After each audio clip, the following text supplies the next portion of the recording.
Hello, welcome to What the Flip podcast. I'm your host, Victor Vogel. Tonight, we're going to be finishing up facts 11 and 12 of our series on Attack on America, the Healthcare War.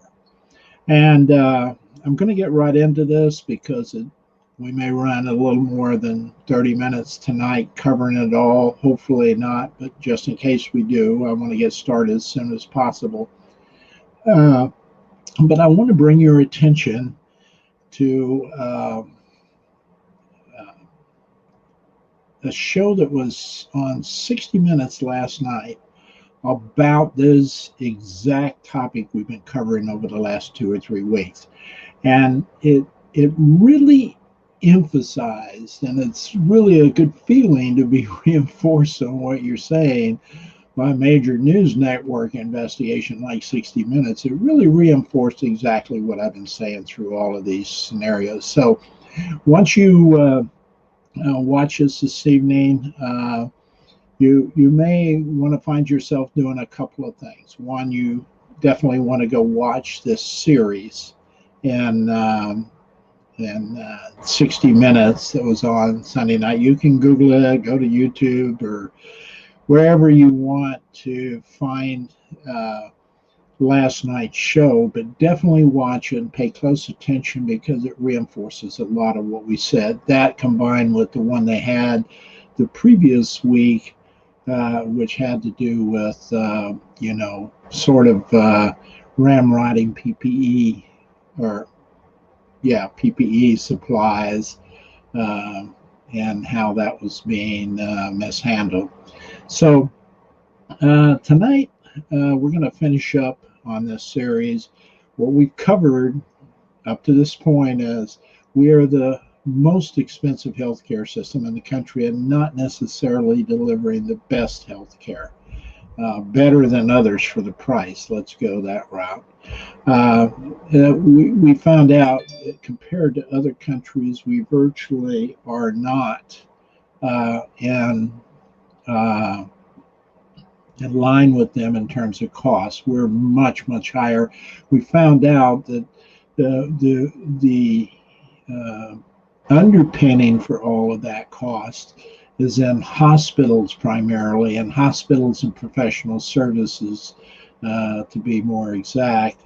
And we found out it wasn't necessarily the cost of pharmaceutical drugs that's driving up the cost of healthcare in general, although it's always nice for us to reduce those costs for people who have trouble finding drugs.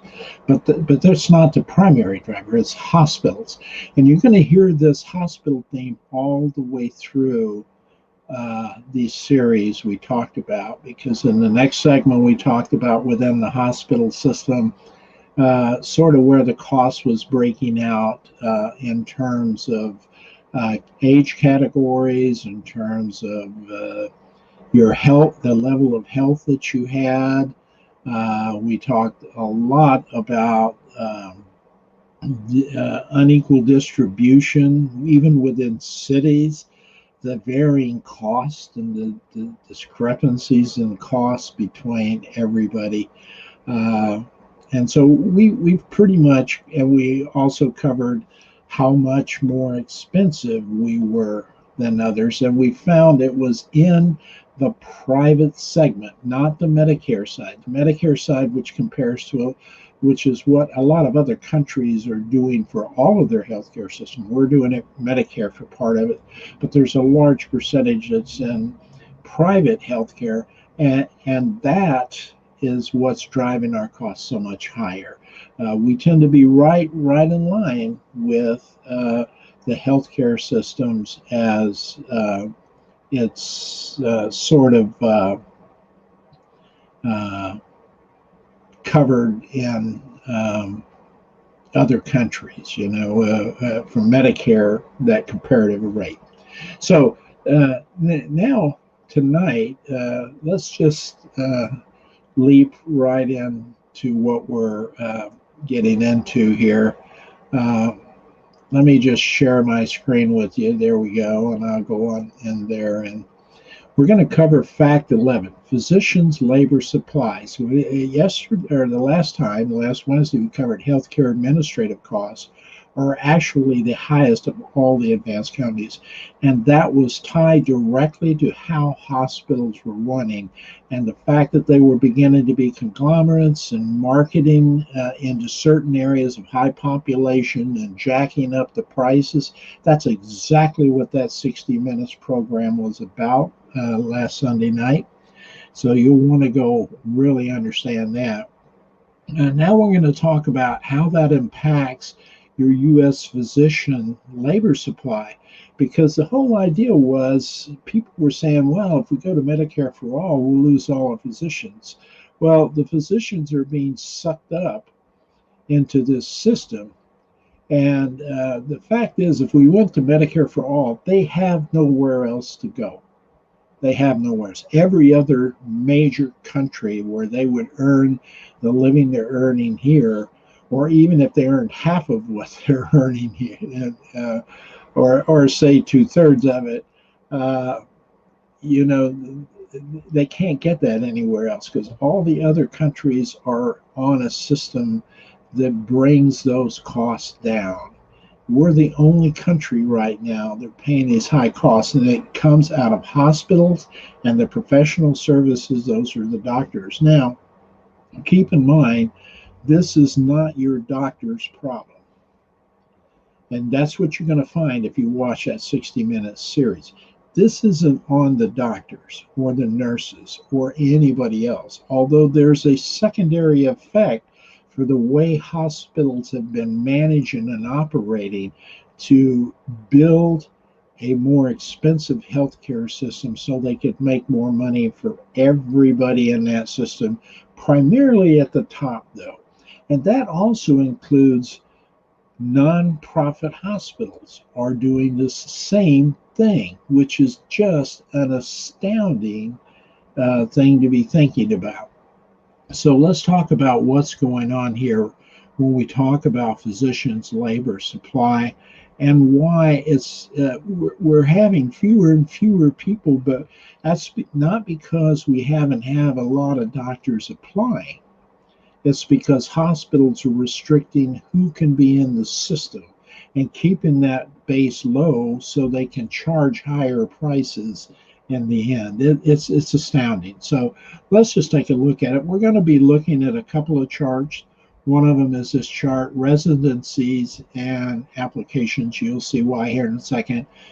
And the selected income percentile for physicians between 1980 and 2019.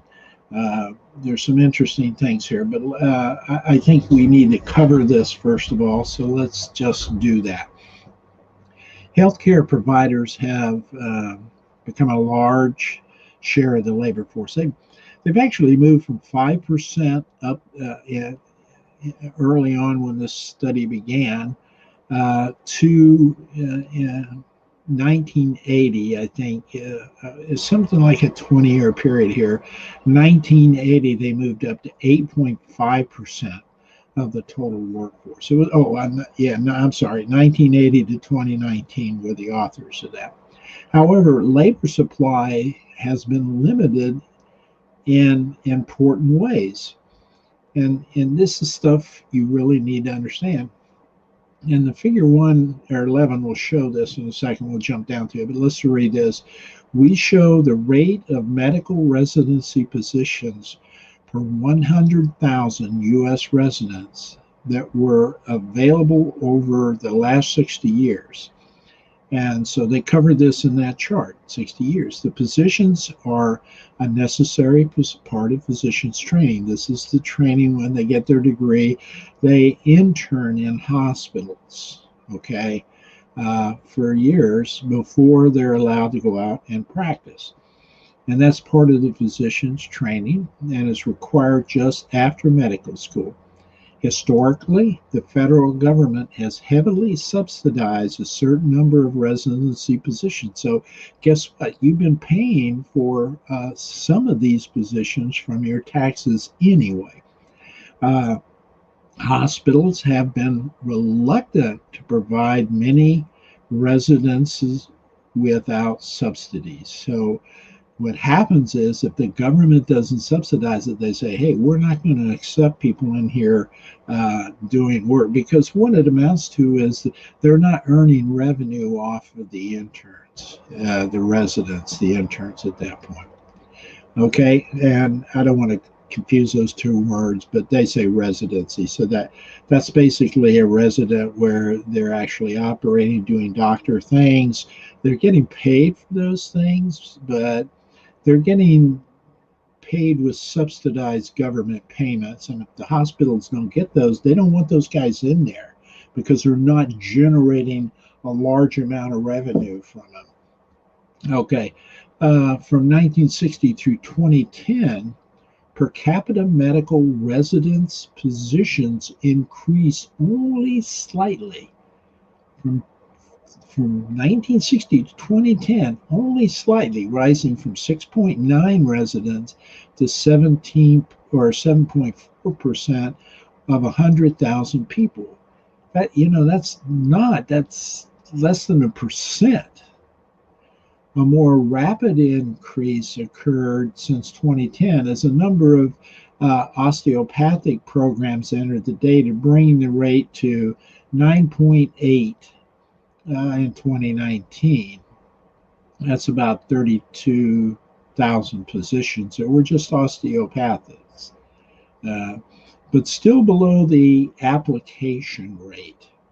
Okay, the flat rate contrasted with rising expenditures in healthcare needs for an aging and higher population suggests that limited supply has been a problem. Okay, so what we've got here is let's keep going through, because you're going to find here, I want to go to all the way through this. So the limited labor supply contributes to high wages, which in turn contribute to high healthcare prices in the United States. So the fewer people you have, the more the demand is going on, because we're aging and more people are aging and getting sicker during this period. The demand is greater, the supply is less. Therefore, in that capitalistic supply and demand formula, you're able to raise your prices up considerably. Okay, so as shown in figure 11b, the median annual income of U.S. physicians was $199,500, well above the 90th percentile of all income, which was 120. That's all income in America, 126,900. In 1980, the typical physician earned 3.27 times more than the median wage worker, compared to right now, today, 3.84 times the growth in physician salaries. Has coincided with, and that's coincided with the general rise in inequality at the top of the earnings distribution. So really what that amounts to, they're raising salaries, they're raising rates for doctors, and consequently doctors earn a lot more too. In comparison with, and you might understand why they have some resistance going to Medicare for all. That's going to eat into their salary. In comparison with other advanced U.S. physicians in other economies, okay, doctors doing similar things in similar economies, U.S. physicians can earn considerably higher salaries than their counterparts. So let's take a look at how that shakes out in terms of these graphs. Here is the residency issue here. And so what we have is we have total positions that we have in hospitals right now. Okay, from 1980 to 2016, these were the residencies hospitals accepted. These were the applications to those residencies. So they turned down the difference between this line and this line, they turned down those applicants for residencies because keeping the demand short drove up the price. So it's not like we're operating short of doctors or supplies now. Up until this pandemic, we weren't feeling it. Now we're feeling it, and we're feeling the effects of how hospitals manage their hospitals by keeping the residencies down so that they could charge more for the what was going on because of doctors, and not putting residents in that they had to pay for that the government wouldn't subsidize. So that creates a doctor gap. There's plenty of doctors wanting jobs out there. There weren't residencies for them to step into before they could become full-fledged doctors.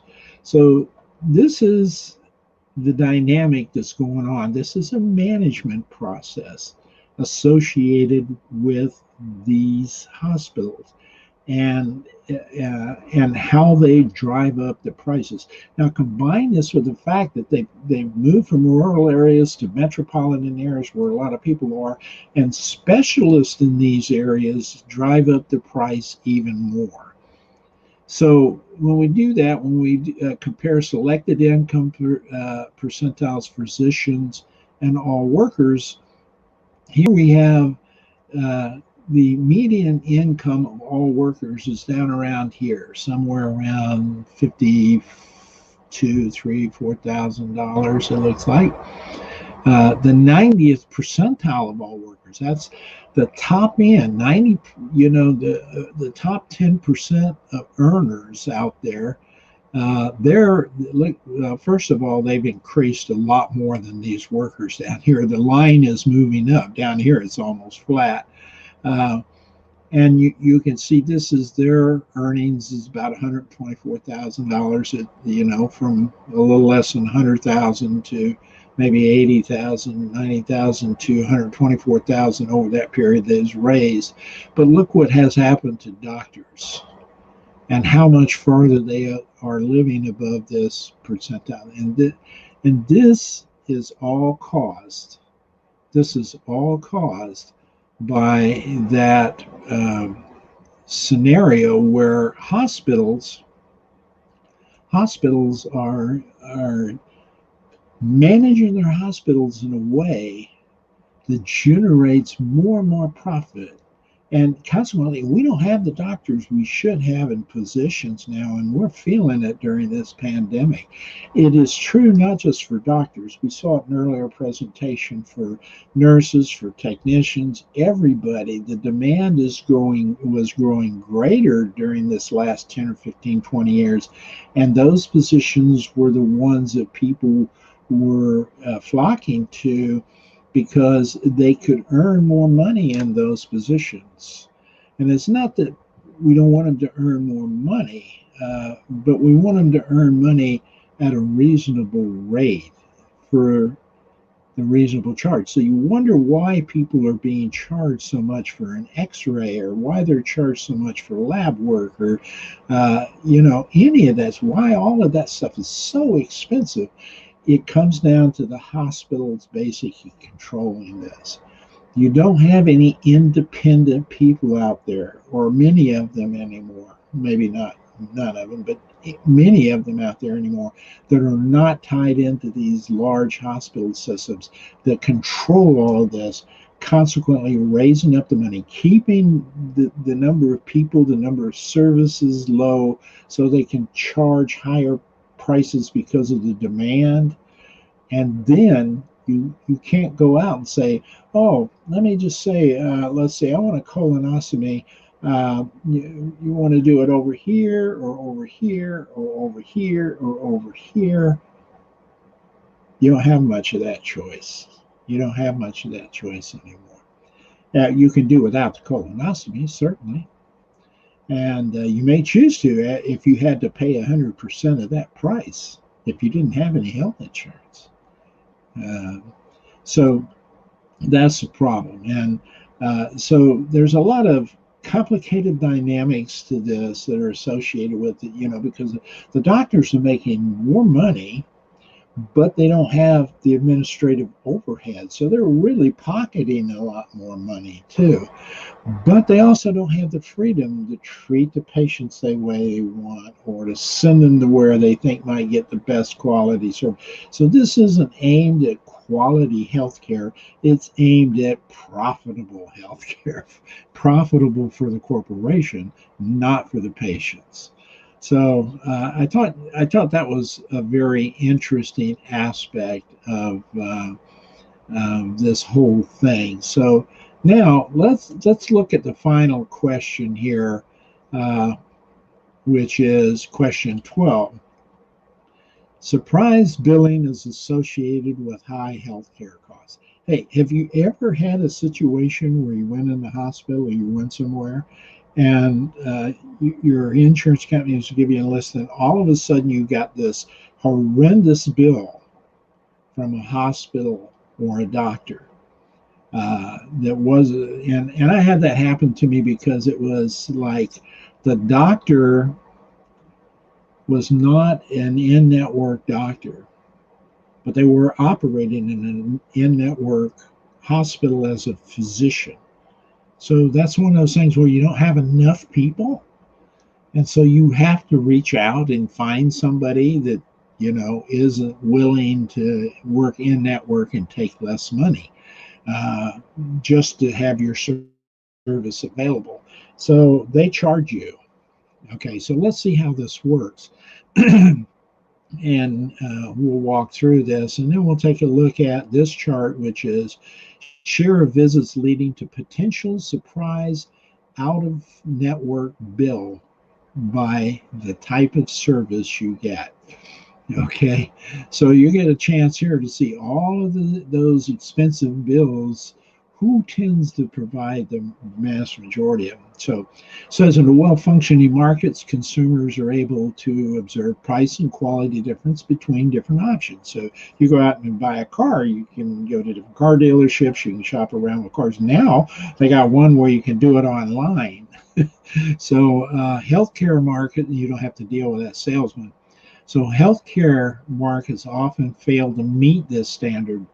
One striking way in which they fail is practice called surprise billing, when insured patients find out after receiving healthcare services at a network facility that a provider, a surgeon or someone in the emergency room department or anesthesiologist, isn't in network, and is consequently uh, and so was they were outside the insurance network and consequently much more expensive than they had anticipated. Uh, this raises costs to consumers and allows providers to charge higher prices than those that were negotiated by insurers, raising overall costs. Now, this is less likely to happen if you're on Medicare, because Medicare controls everything across the country. It's another advantage of Medicare versus private. These private insurance companies do not have much flexibility. You will see this in this 60-minute things that I mentioned earlier. They don't have a lot of flexibility to negotiate with these hospitals, particularly if they get into a power structure like they are in Sacramento, uh, which I think they said was like 300 times more cost to have a baby than anywhere else in the country. You got to ask why.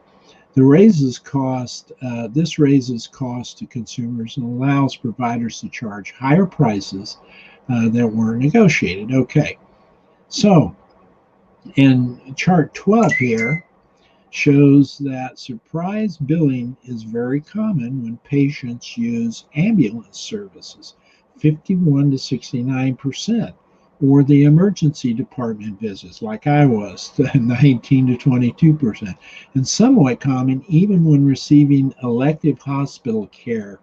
About 9% receive some sort of surprise billing. In emergencies present special problems because patients and their families have little or no ability to compare prices and choose. This is the dilemma with the healthcare and trying to use this, this free market economy concept, I call it, to basically run it like a business. And the problem is your consumer doesn't have choice. The consumer can't just say no. They're in an ambulance. The ambulance is picking them up off. In my case, they were picking me up off an icy sidewalk. I didn't have an option of getting up and walking home, okay, or walking to the hospital. Somebody called the ambulance while I was on the ground, and the ambulance came. And next thing I know, I was in the hospital.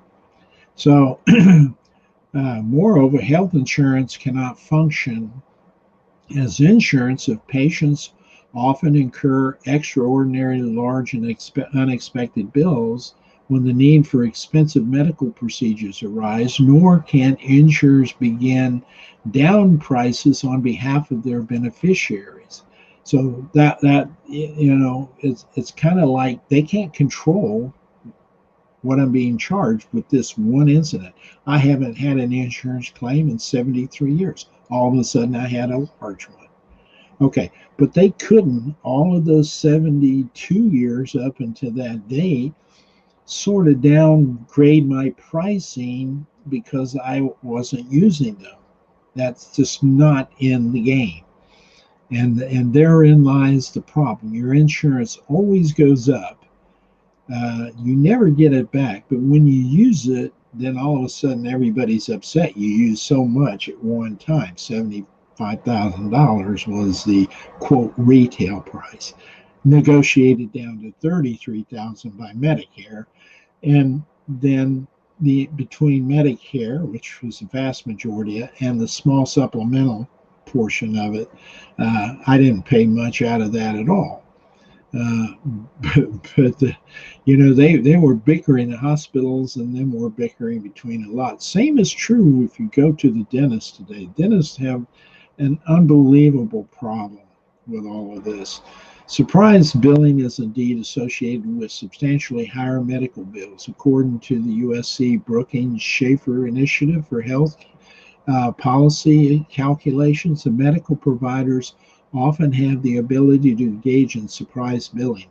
Practitioners in anesthesiology, emergency medicine, diagnostic radiology, pathology, I had all those by the way, for example, tend to charge large multiple Medicare allowed amounts, to charge large multiples of Medicare allowed amounts. Mean charges for emergency Medicare or medicine, mean charges for emergency medicine is 5.4 times higher than Medicare rates, for example. So what they're saying is they're allowed to charge so much more than Medicare charges for this, 5.4 times. For example, compared with a 2.2 multiple for primary care, which is more likely to be in network and have prices negotiated by insurance plans. So the insurance companies, by the way, using some other resources like the one on medical debt out of a book I read covering this topic area, insurance companies are trying to get Medicare to work with them to help them create a system that allows them to negotiate the way that Medicare does. And they can't do this because there's so many varying and all these other disparities we saw earlier presentations that don't allow them to come to consensus because there's no centralized control over it. So consequently, it's just a mess, and that it gets all clogged up and it's a mess. Medicare doesn't have that problem. Here is the rate you're going to get. That's all it is. And by the way, it's about 5.4% lower than what all you people who enjoy your private insurance are paying for. And that's why you pay so much more for it. So here is some of the share of visits leading to potential surprise out-of-network bills by type of service. The services And this is why people are so afraid to take the ambulance to the hospital. The services that allow the disparity in billing are ambulance services. Now, the, Medicare has a set fee for ambulances, and that's what they're going to charge. Uh, but if you're not on Medicare and you're paying private insurance, depends on your insurance, depends on the ambulance service, depends on whether in network, out of network. Under Medicare, they're all in network, so they all have to pay they all get the same price. So this is one group. Ground ambulance services, well, this is air ambulance service has a large disparity. By the way, if you're on Medicare or if you're on private insurance and you travel overseas, I know you've probably been over there and back and you've had no problems. But if you happen to get ill over there, you may not be covered, and this gets to be a horrendous charge into the hundreds of thousands of dollars to transport you back to the United States by an ambulance air service. So, check into additional insurance when you go overseas. There's a couple of ways that, you can look at State Department has some people have insurances that do that. Ground ambulance services here in the country or the next. So the ambulance services are the biggest violators of this. And there's virtually nobody putting a check on these people except the United States government and Medicare. The emergency departments are the next thing. That's what happened to me. The emergency department, this one was a 2015 study, this one 2017, but you can see they're expensive. And then, of course, you have the ones that are more predominantly consistent, like elective inpatient care, elective surgery. It's pretty much like if you have a hip surgery like I did, those doctors all have pretty much set a set fee price for those, and they've negotiated to where Medicare accepts that, and you don't see a large disparity from doctors and so it's not in the doctors, it's not in the nurses. And these charges are, and it's not your ambulance drivers, so don't yell at them if you get picked up.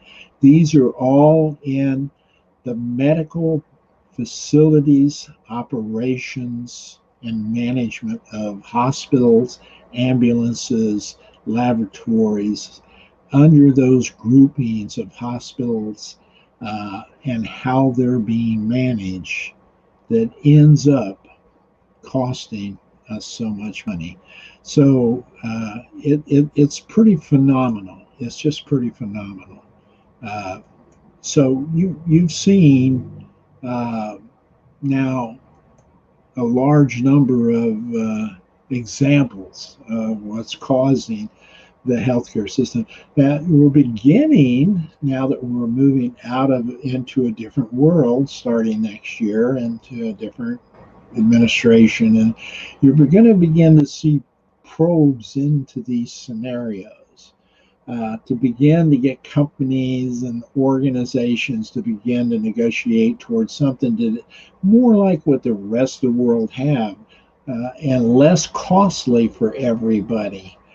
Particularly less costly for people who are in the middle income and lower brackets. And like other countries derive this from large corporations and people who are benefiting from all these employees being healthy and everything, having health care.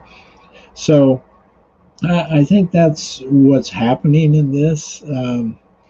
This series has been an eye-opener to me as I look through it, but it's nothing new because I've been researching it for over a year now, and it is astounding to me how complex, how much we are screwed up, how much greed versus care and concern and compassion are involved in our healthcare system.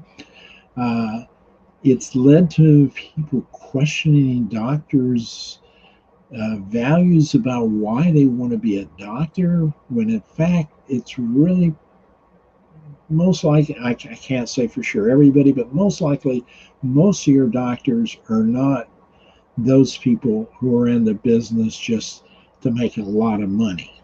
Now they go into this thinking, oh yeah, I'm probably going to have a much better life than the average person. Sure, but there's always that underpinning of helping and caring that is pretty much at the beginning of that process, because this is a long venture for them. It's a 4 year, 2 year, 4 year to 2 to 3 year, depending on specialties, and then 2 years of residency after that. That's a 6, 7, 8 year educational venture, very expensive. It's another reason doctors aren't going to get up and leave if you go to a Medicare for All system. They are going to get paid. Now, they may not get paid at that $199,000 line that you saw at the, $200,000 a year. Maybe they're only going to make $150,000 or $140,000 a year. That's still a very, very good living, and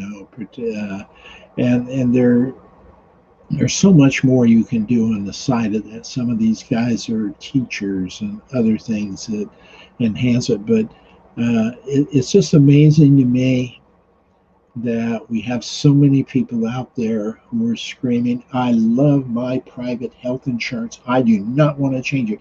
You need to stop and open up your eyes and ears and read and discover what's really happening with that private insurance compared to other people and what they're getting.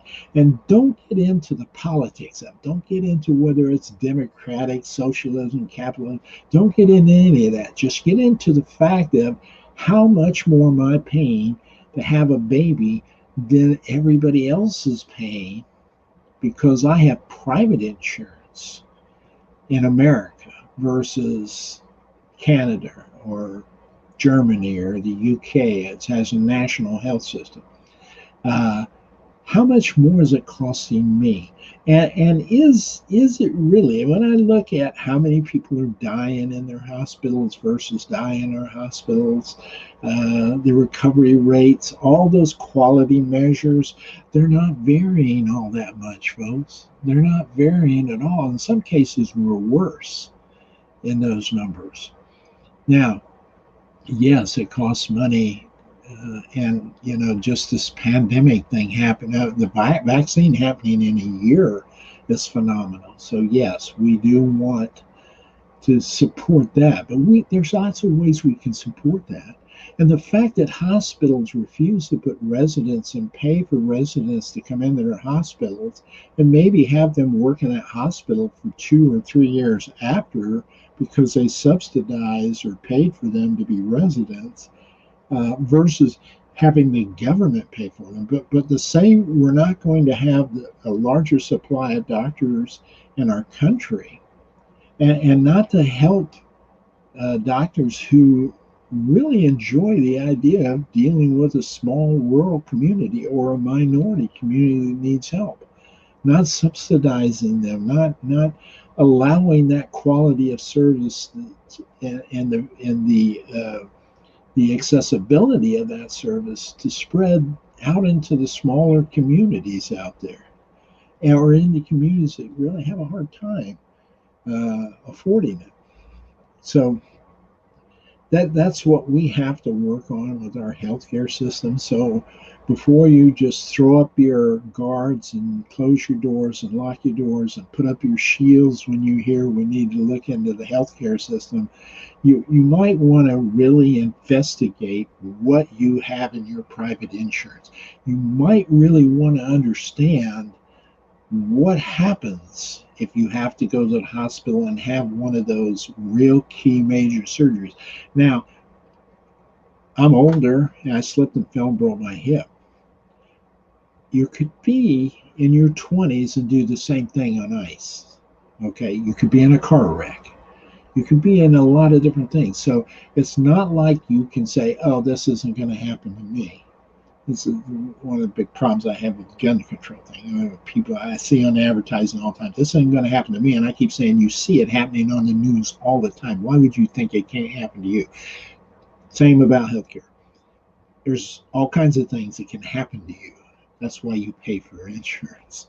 But but the problem is when you put a private company like insurance companies in bed with hospitals as private companies, and their primary objective is, and they all go private, or even if they're not private, even if they're not a nonprofit hospital, they're still trying to jack up the prices so everybody can earn more money at the top who's managing that organization.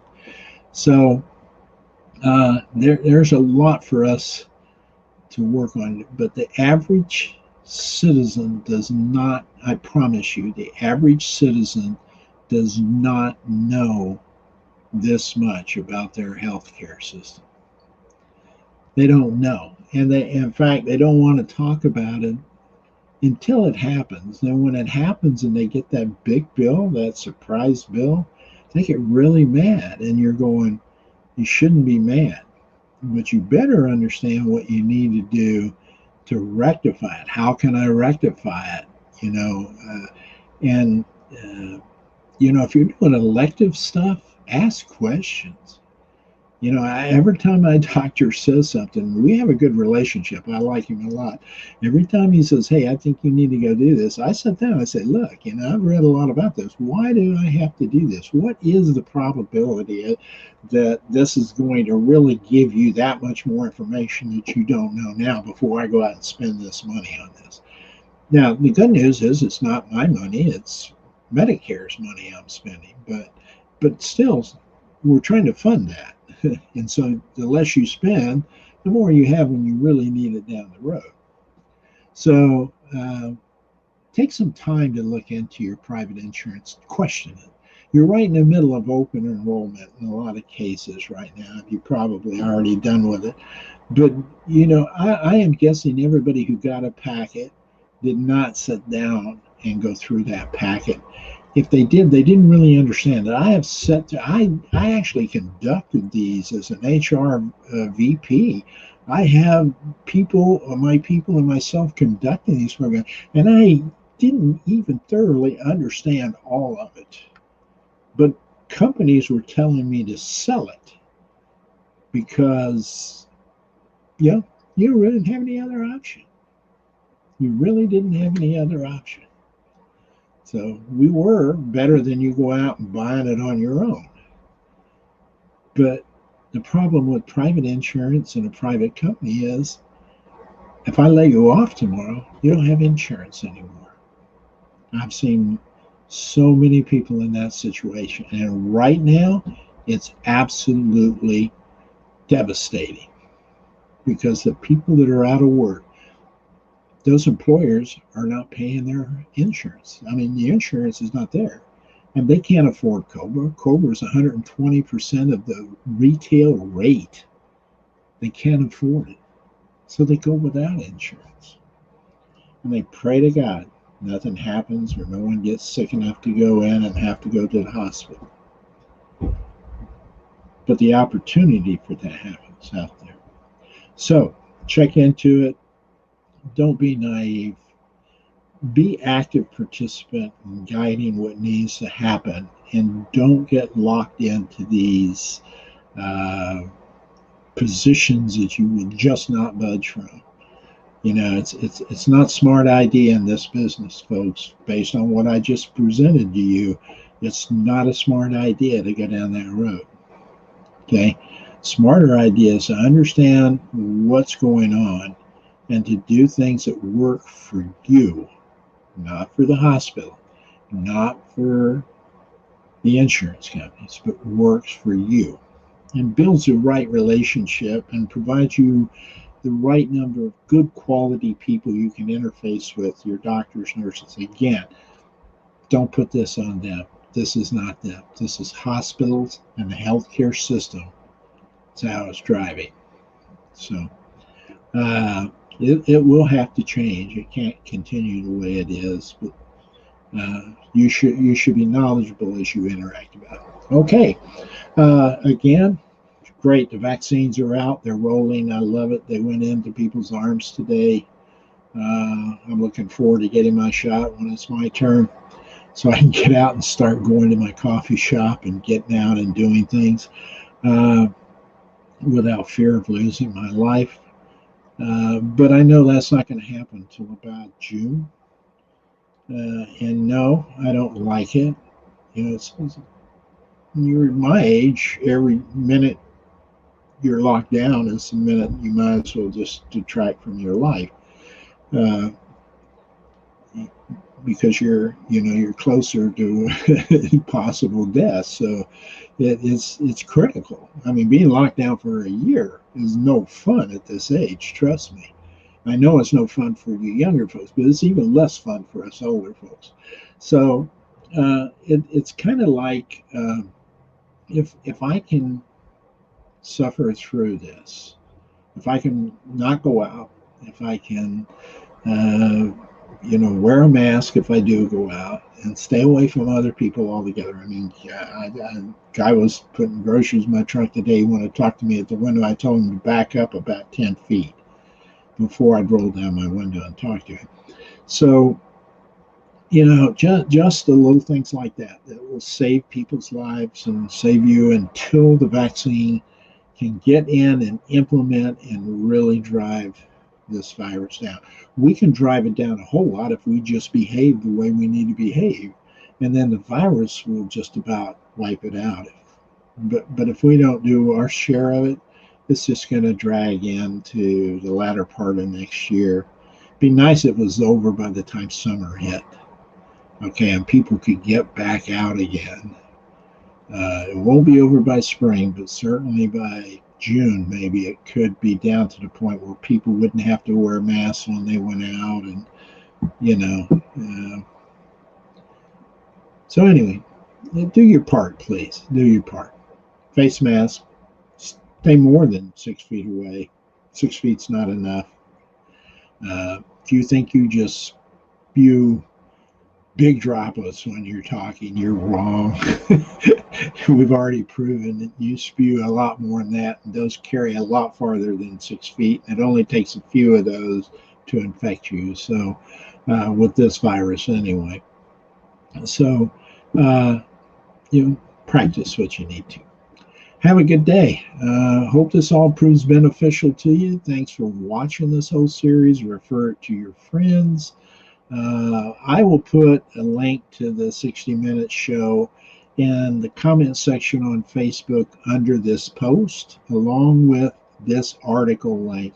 So you can go in, and if you don't want to watch the videos, you can go in and just glean through these 12 questions yourself and look through them. Sometimes it helps when somebody's talking about them and can relate some experiences like my hip surgery and my surprise bill out of the emergency room, which I didn't pay, by the way, which is nice.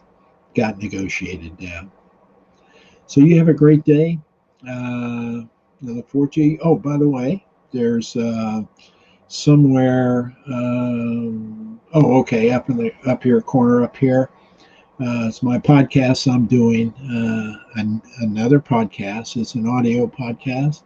I'm starting it in January, and it's called Real Communication. It's all about why we're kind of disconnecting and what is involved in bringing things back together in the world in general and in this country specifically, and right on down to you and how you connect with people. You got to remember the vast majority of anything that's going on right now is happening because how you're communicating. If everybody didn't say anything to anybody, we probably wouldn't have any arguments. We probably wouldn't have any disruptions. And we probably wouldn't be real human beings.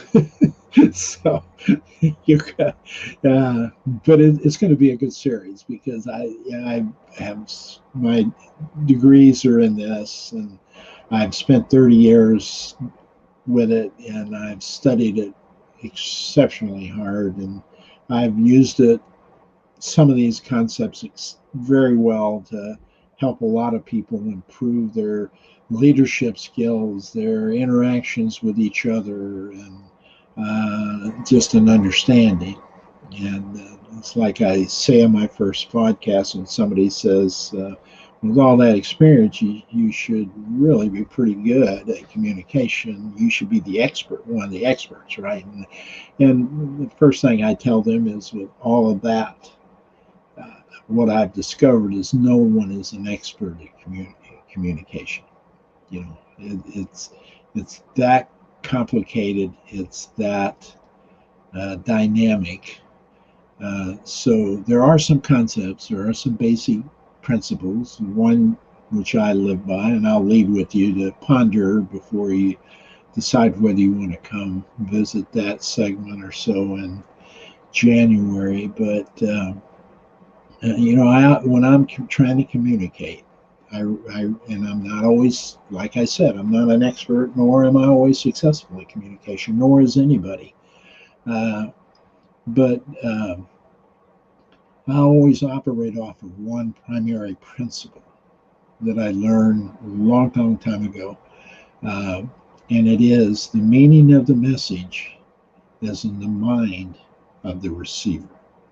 So think about that. Join the podcast. Have a good evening.